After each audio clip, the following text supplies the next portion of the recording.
Qu'est-ce que la consolidation médico-légale? Alors attention, il y a souvent une confusion qui est faite. La consolidation médico-légale n'est pas la consolidation osseuse ni la guérison. Donc c'est très important de distinguer cette notion de consolidation médico-légale. Je vous invite à lire la définition. Il y a un article du Code de la sécurité sociale qui y répond. Je vais prendre un exemple un peu particulier, pardonnez-moi l'image, mais c'est quelque chose qu'on voit beaucoup en cabinet médical d'expertise.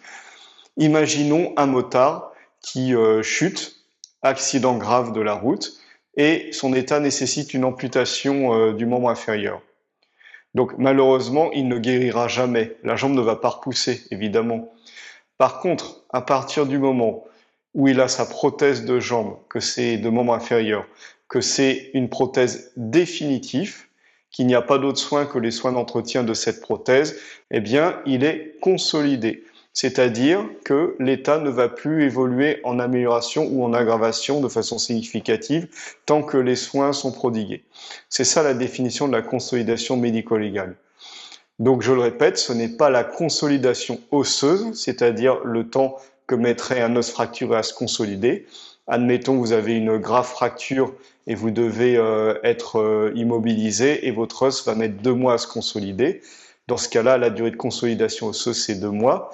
Mais vous pourriez très bien avoir des complications par la suite, comme une algodystrophie, et dans ce cas-là, vous ne seriez consolidé que 18 mois, 24 mois, voire jusqu'à 36 mois après. Donc la consolidation osseuse, c'est la durée que met l'os à se consolider, mais la consolidation médico-légale, c'est quand l'état est désormais stabilisé. Ce n'est pas non plus la guérison. En fait, une guérison, c'est tout simplement une consolidation sans séquelles. Alors pourquoi cette notion de consolidation, elle est absolument fondamentale en expertise? Parce que si vous vous présentez à une expertise et que l'état n'est pas consolidé, il n'est donc évidemment pas possible de fixer les postes de préjudice à titre définitif. C'est-à-dire qu'on ne peut pas évaluer les séquelles à titre définitif.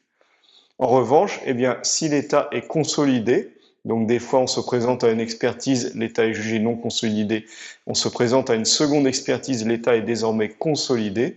Dans ce cas, on peut fixer les postes de préjudice définitifs et c'est ce qui permettra de calculer l'indemnisation à partir de ces postes de préjudice. Donc n'hésitez pas si vous avez des questions par rapport à cette notion de consolidation, elle est vraiment fondamentale et on attend la consolidation pour connaître les postes de préjudice définitifs, c'est-à-dire les séquelles et leur retentissement que l'on va traduire sous forme d'indemnisation.